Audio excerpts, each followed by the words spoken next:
Hello friends, welcome to my YouTube channel. आज हम हिंदी वर्ण में समास के बारे में पढ़ेंगे कि समास क्या होते हैं।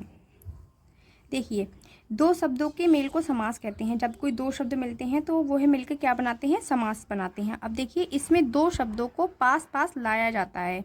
जैसे लोकप्रिय, लोकप्रिय का वास्तव में अर्थ होता है लोक में प्रिय। यहाँ लोक और प्रिय को पास में लाकर में का लोप कर दिया गया है। ठीक है, किसका प्रयोग कर दिया गया है, में का। देखिए, जैसे लोक में प्रिय है तो हमने माँ का लोप कर दिया, माँ को हटा दिया, तो ये क्या हो गया, लोकप्रिय। इस शब्द को बनाया, तो ये है जो दो शब्दों का मेल होता है वही क्या कहलाता है, समास कहलाता है। आइए नेक्स्ट देखते हैं। अब देखिए, इसमें लिखा है, इस प्रकार पास पास लाकर बनाए गए यौगिक शब्द को समस्त पद या समास संयुक्त शब्द कहते हैं। जैसे जीवन स्वामी, हिमकर्ण, श्रृंगार, मेज, दोपहर आदि। अब देखिए, समस्त पदों को अलग अलग करने की रीति को समास विग्रह कहते हैं। यानी कि जितने भी पद होते हैं, जब उनको अलग अलग कर देते हैं तो वो समास विग्रह हो जाते हैं। क्या हो जाते हैं, समास विग्रह। अभी तक हम क्या कर रहे थे, दो शब्दों को मिला रहे थे, बीच वाले का लोप कर दे रहे थे, तो वो क्या हो रहा था, समास। अगर हम दो शब्दों के बीच को अलग अलग कर देते हैं तो वो क्या हो जाता है, समास विग्रह हो जाता है। देखिए देखिए, जीवन स्वामी शब्द है, जीवन स्वामी में हमने का लगा दिया तो जीवन का स्वामी हो गया, तो ये क्या हो जाएगा, समास विग्रह हो जाएगा। ये समास हो जाएगा और ये समास विग्रह हो जाएगा। क्यों? क्योंकि जैसे देखिए, हिमकर्ण है, ठीक है, हिमकर्ण जो शब्द है उसमें हमने का लगा दिया यहाँ बीच में, यानी कि हिम और कर्ण शब्द को अलग अलग कर दिया गया है, तो यहाँ हिम के कर्ण कर दिया गया, तो ये समास विग्रह हो गया। अगर यहीं पे हम हिम और कर्ण को का हटा देते बीच में से, तो हिम कर्ण क्या हो जाता है, ये समास हो जाता। अब हमने हिम के बीच में, हिम कर्ण के बीच में का के लगा दिया है, तो ये क्या हो जाएगा, समास विग्रह हो जाएगा। श्रृंगार में, श्रृंगार की मेज। दोपहर का मतलब होता है दिन के दोपहर बीत जाने पर होने वाला समय। आइए देखिए, अब हम समास के पद के बारे में जानते हैं कि समास के पद कितने प्रकार के होते हैं। देखिए, समास के पद वैसे तो 6 प्रकार के होते हैं, ठीक है। अब देखिए कौन कौन से होते हैं, आइए देखते हैं। जैसे पहले है अव्ययी भाव समास, दूसरा है तत्पुरुष समास, कर्मधारय समास, द्विगु समास, बहुव्रीहि समास, द्वंद्व समास। आइए अब हम इनको डिटेल में देखते हैं। देखिए, सबसे पहले हम अव्ययी भाव समास को देखते हैं। सबसे पहले अव्ययी भाव समास को समझते हैं। इस समास का पहला पद अवयव और दूसरा पद संज्ञा होता है। पहला पद कौन सा होता है, अवयव होता है। पहला पद हो गया अवयव और दूसरा पद क्या होता है, संज्ञा होता है। समास होने पर दोनों पद अवयव बन जाते हैं। जिसका पहला पद अवयव होता है, दूसरा संज्ञा होता है। लेकिन जब ये समास के रूप में हम प्रयोग करते हैं तो दोनों क्या बन जाते हैं, दोनों अवयव बन जाते हैं। देखते हैं कैसे। जैसे यथासंभव, आजीवन, आजन्म, प्रतिदिन, भरपेट, बेखटके, अनजाने, एकाएक, धड़ाधड़, धीरे धीरे, बार बार, बेशक आदि। ठीक है। अब दूसरा देखते हैं तत्पुरुष समास। तत्पुरुष समास क्या होते हैं। तत्पुरुष समास, इस समास में पहला पद क्या होता है, विशेषण, यानी कि किसी कार्य की विशेषता बताता है, विशेषण का कार्य करता है। अतः दूसरा पद प्रधान होता है। यदि इस समास के दोनों पदों में कर्म से लेकर अधिकरण कारक तक की विभक्ति को का, से, के, लिए, का, की, के, में, पर का लोप रहता है। तत्पुरुष में क्या रहता है, को, से, के, लिए, का, की, के, में, पर, इनका क्या रहता है, लोप रहता है, यानी कि ये छिपे रहते हैं उसमें। अब देखते हैं 6 कारक तत्पुरुष जो होते हैं समास, वो कितने प्रकार के होते हैं, 6 प्रकार के। कौन कौन से होते हैं, तत्कर्म तत्पुरुष, करण तत्पुरुष, संप्रदान तत्पुरुष, और होते हैं नेक्स्ट अपादान तत्पुरुष, संबंध तत्पुरुष और कर्मधारय समास। तो आइए सबसे पहले हम तत्पुरुष समास के बारे में देखते हैं। ठीक है। तत्पुरुष समास में कर्म तत्पुरुष क्या होते हैं। इनमें को और का लोप हो जाता है, यानी कि को और का जो बीच में आ रहे होते हैं वो हट जाते हैं, इनका लोप हो जाता है। जैसे गगन को चूमने वाला, ठीक है, गगन को चूमने वाला। देखिए, का अगर हम इसमें से को हटा दें तो गगन चूमने वाला बन जाएगा, तो ये क्या हो जाएगा, गगन चुंबी हो जाएगा। ठीक है, देखिए हो गया गगन चुंबी।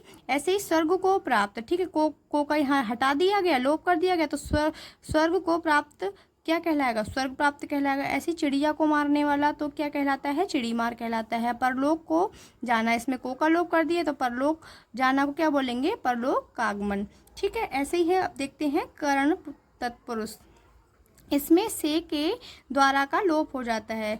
इसमें जो से वर्ण होता है, के द्वारा वर्ण होता है, उसका क्या होता है, लोप हो जाते हैं, यानी कि हट जाते हैं। अब देखिए कैसे, गुण से हीन, ठीक है, से हटा दिया हमने यहाँ से तो ये क्या हो जाएगा, गुणहीन हो जाएगा। ऐसे ही रस से युक्त, से हटा दिया गया तो रस युक्त हो जाएगा। देखिए रस युक्त हो गया, इसे रसीला भी कहते हैं।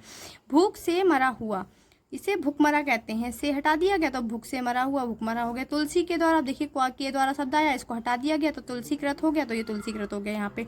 अब नेक्स्ट है देखिए हमारा संप्रदान समास। संप्रदान समास क्या होता है, संप्रदान समास होता है के लिए। तो अब इस संप्रदान समास में के लिए जो शब्द आता है उसका लोप हो जाता है, यानी के लिए शब्द को हम हटा देते हैं। कैसे, अब देखिए देश के लिए भक्ति, अब के लिए शब्द हटा दिए तो ये हो गया देशभक्ति। ऐसे ही हवन के लिए सामग्री, अब के लिए शब्द हटा दीजिए, अब देखिए हवन सामग्री, ये देखिए हवन सामग्री बन गया। आराम के लिए कुर्सी, अब देखिए ये आराम के लिए जो कुर्सी है, अब के लिए हटा दीजिए तो आराम कुर्सी बन गया। प्रकाश के लिए किरण, तो ये देखिए के लिए शब्द हटा दीजिए तो प्रकाश किरण बन गया। ठीक है, आइए अब हम देखते हैं अपादान तत्पुरुष कि अपादान तत्पुरुष कौन कौन से होते हैं। अब देखिए इसमें से का अर्थ होता है अलग होना, क्या होता है, से का अलग होता है, से का शब्द का अर्थ होता है अलग होना। इसका क्या होता है, लोप हो जाता है, यानी से शब्द यहाँ से हट जाता है। अब देखिए जन्म से अंधा, ठीक है, तो से शब्द यहाँ से हट जाएगा तो ये हो जाएगा जन्मांध। ऐसे ही धर्म से विमुख, तो से शब्द जब हम यहाँ से हटाएंगे तो ये हो जाएगा धर्म विमुख। ऐसे ही पद से भ्रष्ट, से शब्द हटा देंगे तो ये पद भ्रष्ट हो जाएगा। देश से निकलना, से हटा दीजिए तो देखिए हो जाएगा देश निकाला। अब देखिए नेक्स्ट आता है हमारा संबंध तत्पुरुष। संबंध तत्पुरुष में क्या होता है, का, की, के, इन तीनों वर्ण का लोप हो जाता है। किसी में का आ जाए, की आ जाए, के हो जाए, तो संबंध तत्पुरुष में इनका लोप हो जाता है। देखिए सेना का पति लिखा है, अब देखिए का हटा दीजिए तो हो जाएगा सेनापति। माता का भक्त, यानी का हटा दो माता मातृ भक्त हो जाएगा। पेट का दर्द, ठीक है, का हटा दो तो पेट दर्द। राजा का बेटा, इसमें राजा हटा दी, का हटा दीजिए तो राजपुत्र हो जाएगा, यानी कि राज बेटा। अब देखिए नेक्स्ट आया हमारा अधिकरण तत्पुरुष। अधिकरण तत्पुरुष में पर का लोप हो जाता है। अब देखिए रस में लीन, तो ये माँ हटा दीजिए, में रस लीन आ जाएगा। दुख में मगन, में हटा दीजिए दुख मगन हो जाएगा। अपने पर बीती हुई, अब देखिए पर हटा दीजिए तो ये हो जाएगा आप बीती। वन में वास, में हटा दीजिए तो ये हो जाएगा वनवास। ठीक है, ऐसे ही देखिए नेक्स्ट आता है हमारा थर्ड कर्मधारय समास। कर्मधारय समास किसे कहते हैं, देखते हैं। इस समास का पहला पद विशेषण होता है, यानी कि पहला पद विशेषता बताने वाला होता है, दूसरा विशेष होता है जो विशेषता की भी विशेषता बताता है, वह विशेष होता है। जैसे नीलकमल, सगुण, सुपुरुष, भला मानस, अधमरा, अल्पसंख्यक, अकाल मृत्यु, अंधविश्वास, श्याम सुंदर।